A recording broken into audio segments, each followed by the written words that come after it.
All right, good morning, everybody. What's going on?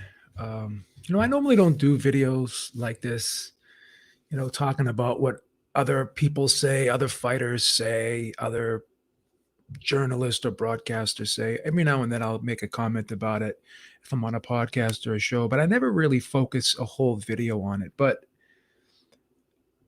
this particular person, this fighter, Tim Bradley, had some interesting comments. He was being interviewed, and Anthony Joshua's name came up. And shout out to Fight Hype because it was Fight Hype that was interviewing him. And they were talking about Joshua and how he lost to Usyk. And um, Tim Bradley went on to say this. He said, it's a different mentality. Joshua, his mentality is way different than Tyson Fury. Joshua's okay. It just seems like he's comfortable with losing a fight. He's gracious and whatever you want to call it, but it's too easy for me. Boss, it's hard to train when you got the whole world at your feet, bro. It's hard to train and stay focused and stay dedicated and have that hunger and desire, bro.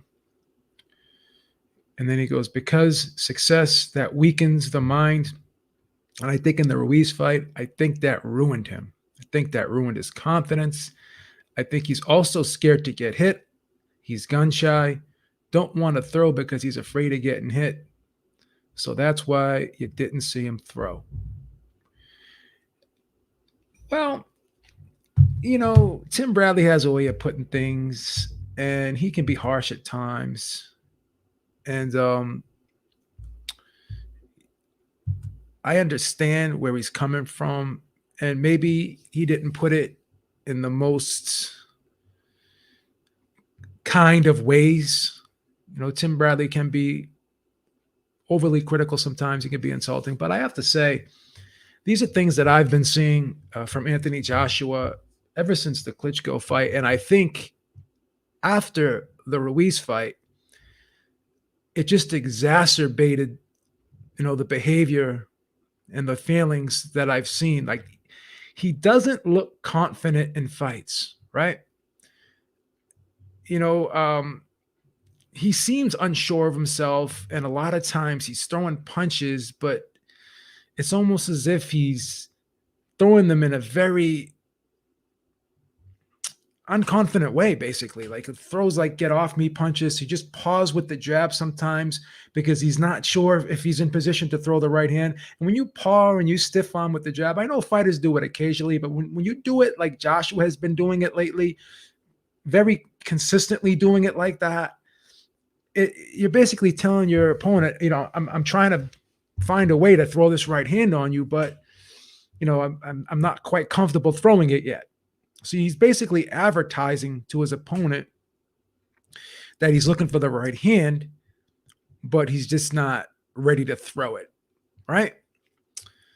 So you got to be a little bit more diverse and unpredictable with the jab. You got to throw it at different speeds, different rhythm and tempo. You can't just keep pawing with your jab like he did in the Usyk fight. No, credit to Usyk, obviously, his movement and his feints and, just his great defense had Joshua second guessing himself. I get it. But even in the Pulev fight, he looked a little bit unsure, and a little bit, a little reserved in his offense. Like he was really thinking before he threw his punches. Like, he just wasn't fluid like he was before that Klitschko fight. And like I said, I started seeing these things after the Klitschko fight, and a lot of other people have too. I've had conversations with other people, and they've seen it. And even in the fight with Parker, he's a little bit reserved in that fight. Didn't go for the kill in that fight. The Takam fight didn't look great in that one either. Povetkin, he did finish Povetkin. Credit to him for that, but he had some shaky moments. He seems to be getting hit with the right hand from opponents a lot frequently, more so than he's ever been in his career. He's never been that guy that has the great head movement. Never a great defensive fighter, but a pretty good offensive fighter, a pretty good combination puncher, pretty accurate puncher But now he's second guessing himself, like I said, and the punches just aren't flowing, and doesn't seem to be stepping in with these shots like he did before early in his career. Um, Now he seems to be throwing like these stay away from me, get off me type punches, right? You could talk about Wilder when you want to compare him with Wilder. Wilder has some issues too with controlling his adrenaline. I think he gets uh too amped up in fights. He's not relaxed all the time. And because of that, he burns up a lot of adrenaline. I think he gets, he has a lot of anxiety. I think he gets excited when he gets a fighter hurt. He gets overly excited, and then when he gets hurt, he gets overly excited. Like, I got to get him right back. And then when he gets a fighter hurt, he's like, well, I got to get him out of there. So, it is what it is. I mean, every fighter has their weakness, but Joshua just doesn't seem the same to me. So Tim Bradley was a little harsh in his comments, but I can see some truth to what he's been saying. Right now, there are rumors that Joshua is in the United States, but there are rumors that he's looking for a new trainer. So it seems as though he's trying to do some soul searching right now. Right, he's trying to figure out what can I do to improve myself, because again, the guy is was a unified champion, two-time unified champion. And he says that he's still learning, and I get that you're still learning, but at what point, do you grasp it? You're a world champion, and like, it seems to me like he's talking like he's a prospect still, right? And he is too happy to lose. He doesn't seem to be angry about losing. I'm not saying he's got to lose his shit over a loss and go into a deep depression, but he just seems to be too accepting of the loss, right? And when we see the great competitors, regardless of what sport they play, they hate losing. I've never heard Joshua say that I hate losing. Obviously, I don't think he likes it, but he's too accepting of it. He's too gracious of it, right? So that's just how I feel. And his fans are so weird. Like they can't see a difference in Joshua. They can't see his confidence looks like it's been shaken recently. They can't see from rounds 9 through 12 how he was just basically went into survival mode. Whereas Wilder, he was exhausted. Like I said, he was burning up a lot of nervous energy. And he has a hard time controlling that adrenaline. And I think that is part of the reason why he fatigues. I get that. So he has a hard time controlling that adrenaline, and he gets overly excited. And because of that, like I said, he burns out. But he was still throwing punches in that fight with bad intentions. In that 9th round, he landed a couple of good shots. He was still trying to take Fury's head off. From rounds 9 through 12, Joshua looked so discouraged that it almost looked like he was just saying to himself, I'm just going to make it to the end of this fight. I'm going to go the full 12, and that's that.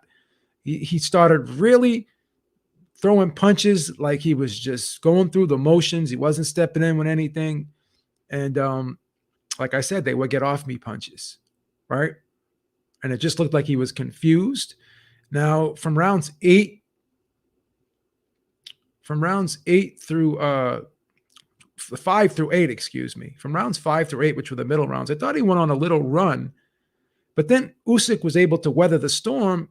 And, from rounds 5 through 8, I had him winning 5, 6, and 8. So I gave him 3 of the 4 middle rounds, but then Usyk made an adjustment, and he started stepping to Joshua. He started tucking his chin and getting low, going to the body a little bit more.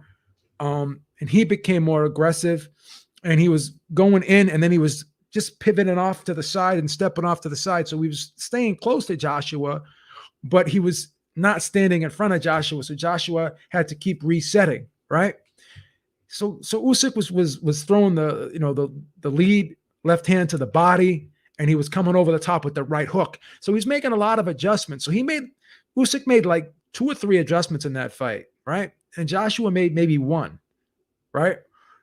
Can Joshua make more than that 1? That's the question we have to ask ourselves going into this rematch, right? So I think there is some confidence issues here with Anthony Joshua, without question. I think that goes without saying.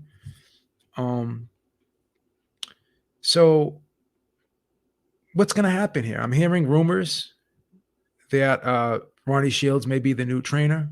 Um, it's been confirmed that, not confirmed, but it's been put out there that a lot of people have heard, and Steve Kim had said it too, that he heard it from a source, that Joshua is in America in search of a new trainer. We heard from Lion Killer that his source told him it was going to be Ronnie Shields. Other people are throwing other names around. I know he was with Canelo in Canelo's camp. I think maybe he was just visiting. I don't think that Reynoso is going to be the trainer. It's the same thing with Mark Breland. When Mark Breland visited Jamal Charlo and Ronnie Shields, he was just stopping by to say hi, hanging out, whatever. So I don't know if Joshua just visiting that gym. I know he admires Canelo, so maybe he was just showing up to say hi, give him his props a little bit. But I don't think Reynoso is going to be the guy. Ronnie Shields, I think, would be a good fit. The guy that I would recommend is probably a Buddy McGirt. I'm a big fan of Buddy McGirt. I just like how he works in that corner. So it's going to be interesting to see. But a lot of people are saying it, that he is looking for a new trainer. I don't know if he's going to get rid of Robert McCracken altogether. Maybe he may add another trainer to assist Robert McCracken. I don't know. I really don't know, what's going to happen here. But I am very interested to see how this whole thing plays out. But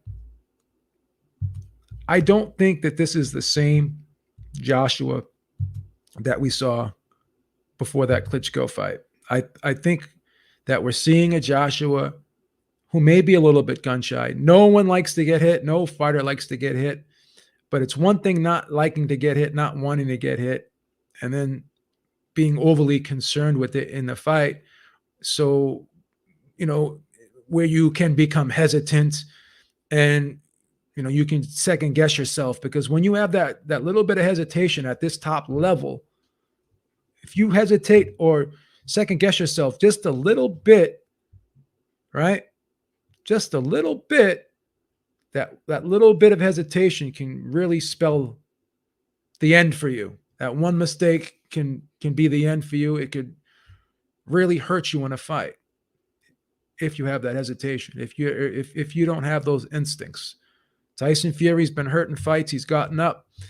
Just instinctively, he's a fighter. When you want to talk about a guy who's a born fighter, Tyson Fury's a born fighter. When he says he's a fighting man, I believe him. All right?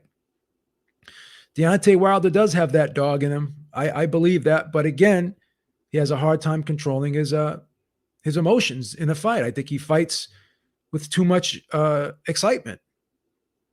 He kept telling us, the key to this fight was relax, relax, relax, relax. And it was almost as if he wasn't just trying to convince us that he was going to fight a more relaxed fight, but he was trying to convince himself that he had to fight a more relaxed fight.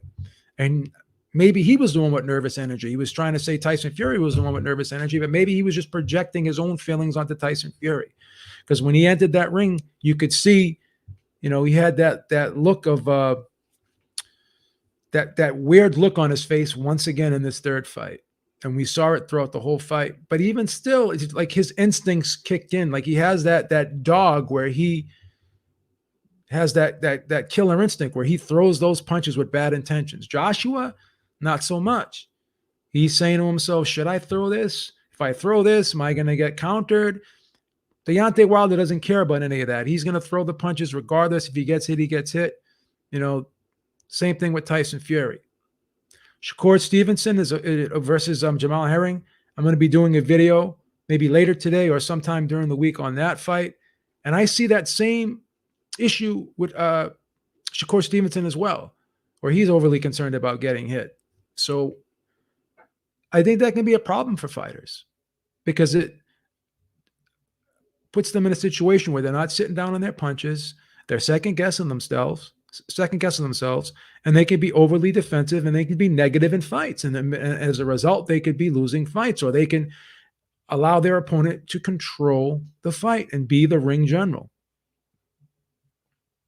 So, we're going to be doing a great breakdown on that fight with some great betting advice. I'm not going to reveal too much of that, but that is coming soon.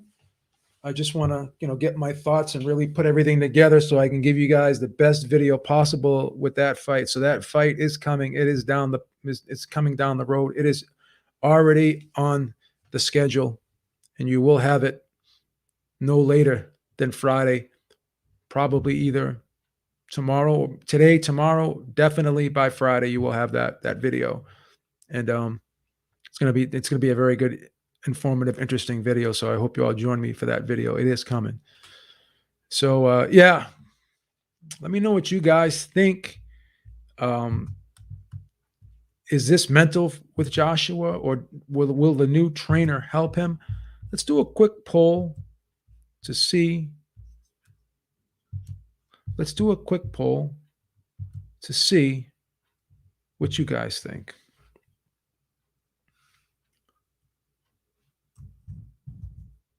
I'm going to ask you guys, is Joshua lacking confidence?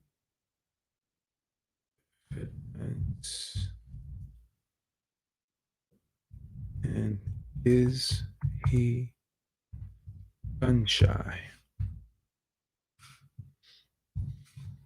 I'm curious to see what you guys say.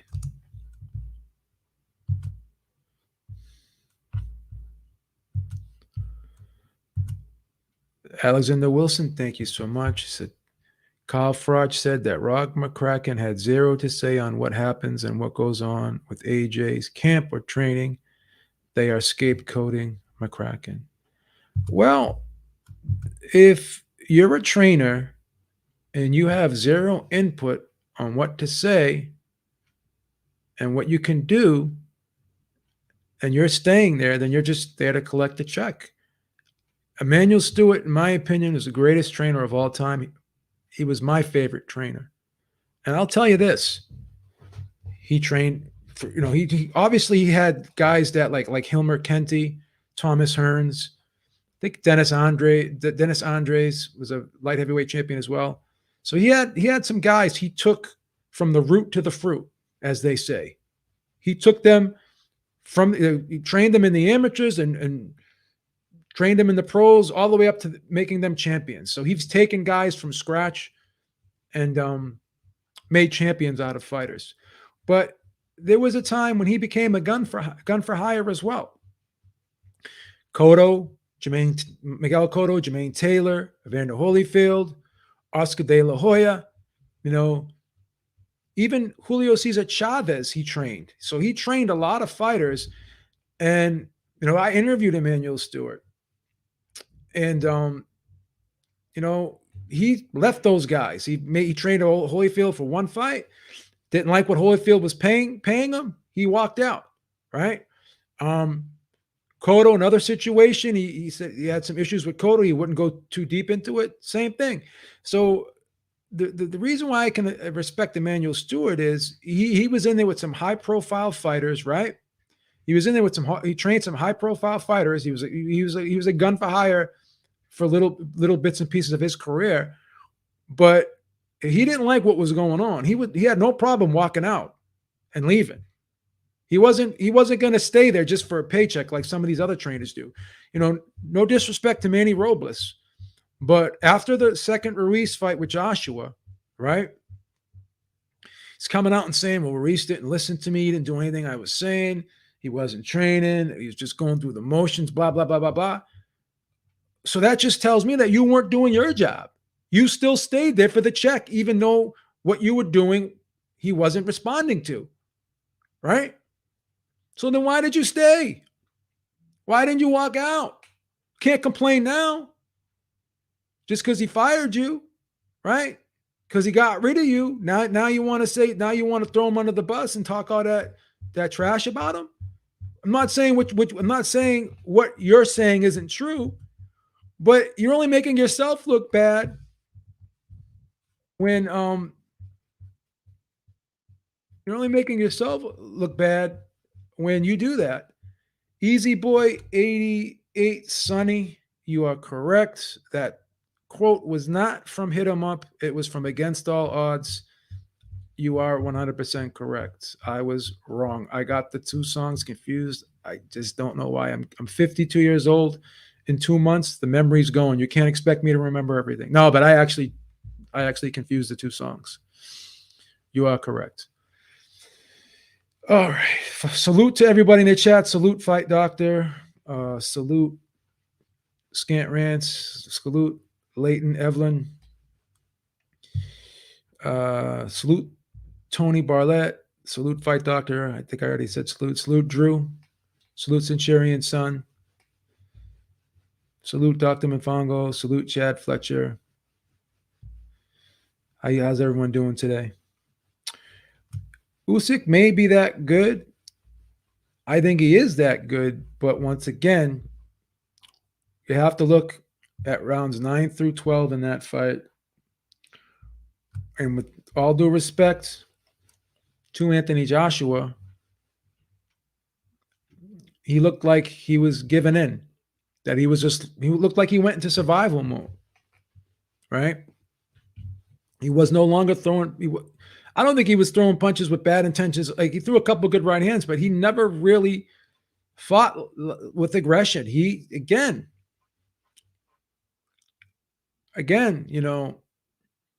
he just looked like his confidence was shaken and he was unsure of himself. You have to be honest about it. If you don't want to be honest about it, then that's fine. If you can't see a difference in Joshua ever since that Klitschko fight, then maybe you don't want to see. Maybe you're closing your eyes to it. I don't know. It's just my opinion. A lot of people are seeing it too. I have nothing against Anthony Joshua. I think seems like a great guy. I don't know him personally, but he comes off as a great guy. Very good for boxing. Great image. Has a great fan base. I love the UK fans, but I gotta call it like I see it. As much as I love Tyson Fury, my favorite fighter right now in boxing, one of my besides Sugar Ray Leonard, I would say he's my second favorite fighter of all time. Close second to Sugar Ray Leonard. I love Sugar Ray Leonard, but Tyson Fury is a close second to Sugar Ray Leonard. But I can tell you right now, Tyson Fury's he's a volatile character. I don't know what he's going to do. I don't know if he's going to fight Dillian White, if Dillian White beats Otto Wallin. I don't know if he's going to fight the winner of Joshua Usyk. I don't know. From day to day, I don't think he knows what he wants to do. So I question Tyson Fury a lot too. But one thing I don't question Tyson Fury on is once he's in the ring, I don't question him when he's in the ring. I know he'll rise to the occasion and do what he has to do to win. That's one place I don't question Tyson Fury. Once he's in the ring and the bell rings, I don't question Tyson Fury anymore. It's when he's not in the ring, that's when I question Tyson Fury. Now, Anthony Joshua, I don't question him outside the ring. I question him when he's in the ring. Because again, I think he's unsure of himself right now, to be perfectly honest with you. I have to tell the truth. So we'll see what happens. See what you guys think here on the. Wow, 95% of you are saying Joshua is lacking confidence and he is gun shy. Very, very interesting. Very interesting. Very interesting. Let's do another poll here. Let's end this poll. Right? I'm going to do a couple polls here. Okay. All right. Do a couple polls here. Who wins? Joshua or Wilder?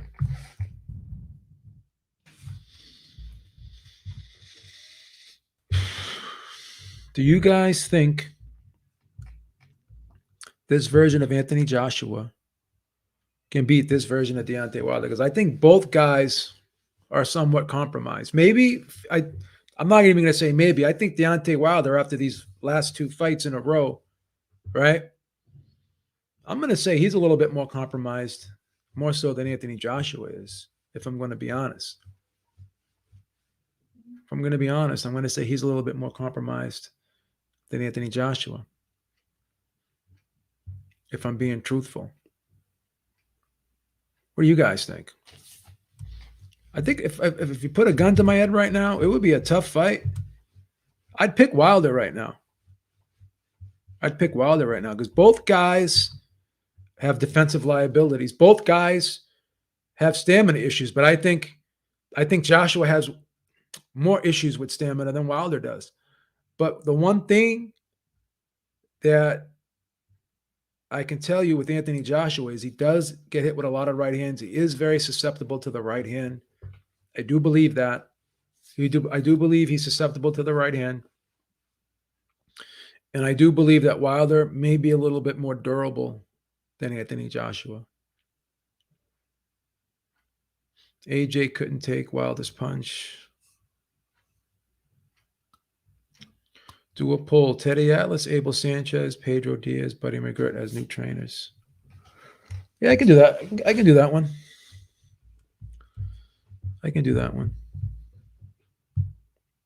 I'm not a big fan of Abel Sanchez, to be honest with you.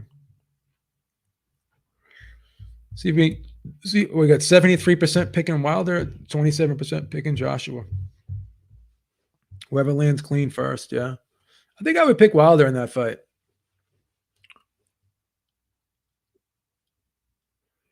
I don't think Joshua's stamina is all that good either. He looked exhausted in that Usyk fight. He looked exhausted in the first Ruiz fight. He looked exhausted in the Klitschko fight. He even looked tired against Takam. He looked tired against Parker. Yeah. He's had some shaky performances. Guys, we got 33 people watching, only 20 likes. Please hit the like button.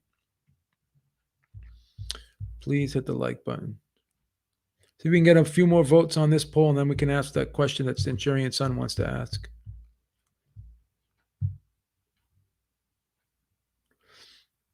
AJ doesn't weigh as much as Fury. No, he doesn't. And he's not a physical guy either. AJ's not a physical fighter. He's not a good inside fighter like Fury.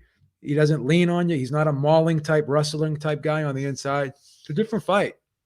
It's a much different fight. I would love to see that fight, man. I would love to see Wilder and Joshua fight and Fury and Usyk fight. I would love that fight.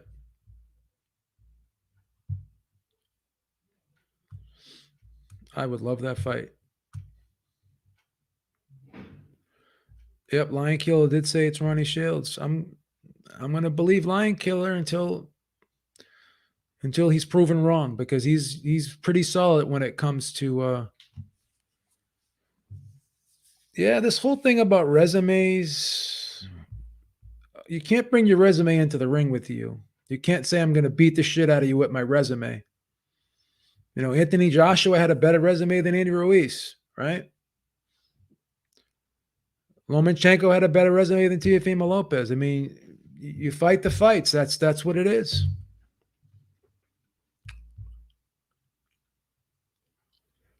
I think they would be. I think they would be. I don't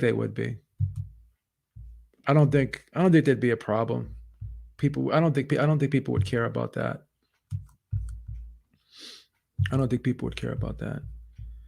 All right, let's end this poll. Do a poll about the trainers. Who would you guys want to see train Wilder?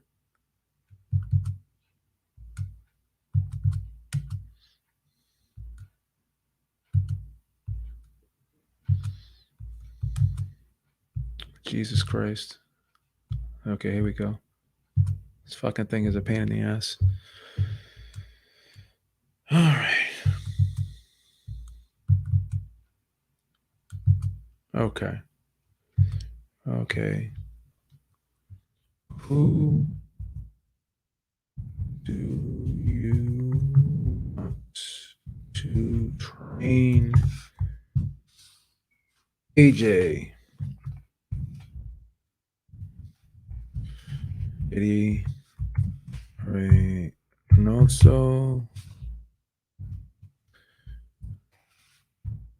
Buddy McGirt, Ronnie Shields,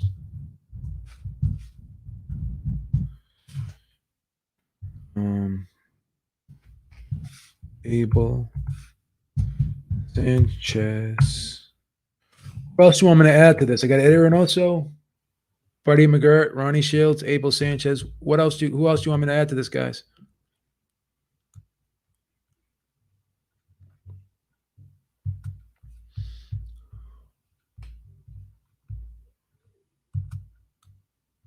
I guess I can only do 4 anyways.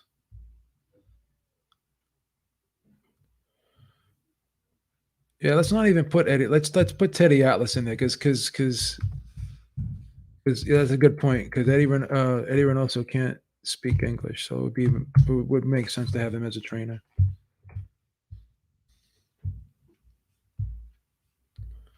That's why I'm just saying he was there to visit Canelo. I don't think he was there to look for a trainer. I like Buddy McGirt the best out of those 4. Taking nothing away from Ronnie Shields. Ronnie Shields is a close second. I'm not crazy about Teddy Atlas. I'll go with Buddy too. See what you guys think. And will the trainer even matter? I mean, Kyle Froch got a sports psychologist for the second George Groves fight because he wasn't right in the head. Shout out to Joe Habib. I'm really hoping it's Ronnie Shields, but I'm biased as hell because I'm in Houston. Anyone would be an upgrade from the names being mentioned. I like Ronnie Shields too. I mean, Ronnie Shields work with Mike Tyson. He worked with I think he worked with Pernell Whitaker for a little while.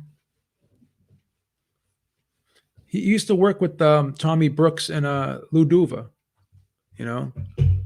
Obviously the Charlo brothers. So he's been around. Jonathan Banks, I don't know. It's a good one too. Yeah, it'd be interesting to see, guys. Be interesting to see.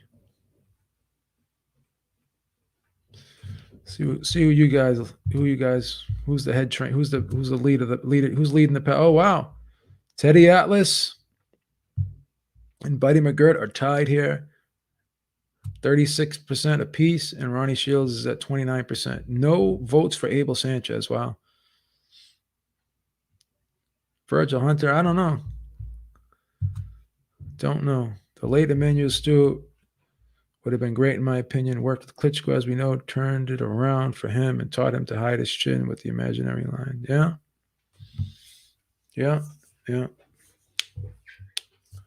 We'll see. Ismail Salas, I don't know. He trained David Hafer, Tony Bellew, and we saw what happened there. So I'm not so sure it would make a difference.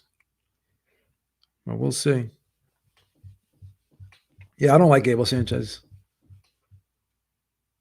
Wow, it's tied. Teddy Atlas and Buddy McGirt are tied here. Crazy. Adam Booth. I don't know.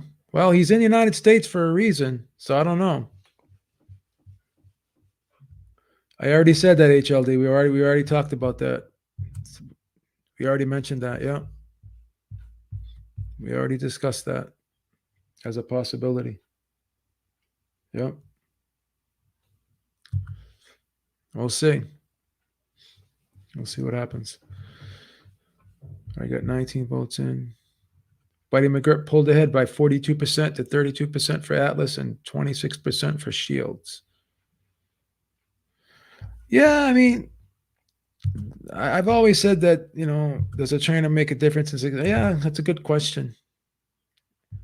I'm a firm believer, like Jeff Mayweather said when Joshua made the trainer change to Malik Scott. He said, you should take like an easier fight just so you can get acclimated to the trainer to see what you've been taught, if to get used to what you've been taught, the new stuff, so you can get acclimated to the new stuff that you've been taught, right? If you have a new trainer, right? So do you want to jump right into a tough fight with the new trainer without getting acclimated to the stuff, to the new methods? It's a good question. It's a good question. Shane McQuiggan. Yeah. All right. A couple more minutes here and I'm going to jump off, guys. I got some stuff to do. But Buddy McGirt is in the lead here. Yeah, I love Buddy McGirt. Buddy McGirt trained Derek Chisora, right? He's training Callum Smith, right? So maybe Buddy McGirt. I'm hoping it's Buddy McGirt, but Flying Killer says he heard it Ronnie Shields, then I have to take his word for that, right? Got to take his word for that. He could be right. What about Stevenson's trainer teaching him how to control the distance? Gets hit too easy. Robert Garcia to help him get. I've never seen Robert Garcia train heavyweights. I've always seen him train the lighter weight class fighters. So I don't know. Atlas has trained heavyweight champions before. He trained Michael Moore, trained Alexander Povetkin. So I don't know, but he hasn't trained fighters in a while. So we'll see. I wonder if he would take the assignment.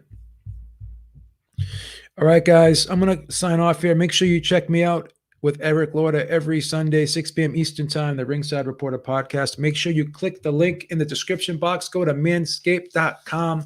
Use the code Ringside Reporter. Get 20% off plus free shipping on all of those great grooming products and beauty products they have now. They have deodorant. They have body wash now. So make sure you click that link and get your 20% off as well as free shipping. Eric and I, we use the products, and we're very happy with the products. They have good boxer shorts and everything. So make sure you click that link. Use that code Ringside Reporter to get all those great products from Manscaped. And make sure you check me out once again, 6 p.m. Eastern Time every Sunday with my partner, Eric Lauder, for the Ringside Reporter podcast. Check me out on Thursdays with D-Style, Emil Carr, and G Funky, and a lot of guest panelists that we have, the round table, every Thursday, 8 p.m. Eastern Time. So make sure you check us out there, and we'll see you soon, guys. Stay safe, everybody. Have a great day. And like I said, that Jamal Herring, Shakur Stevenson beating the odds with Beeb prediction is coming up very shortly by the end of the week. So keep a lookout for that one. I'll let you guys know when I'm going live with that one. All right, guys, take it easy. Have a great day. Beeb's out. Peace.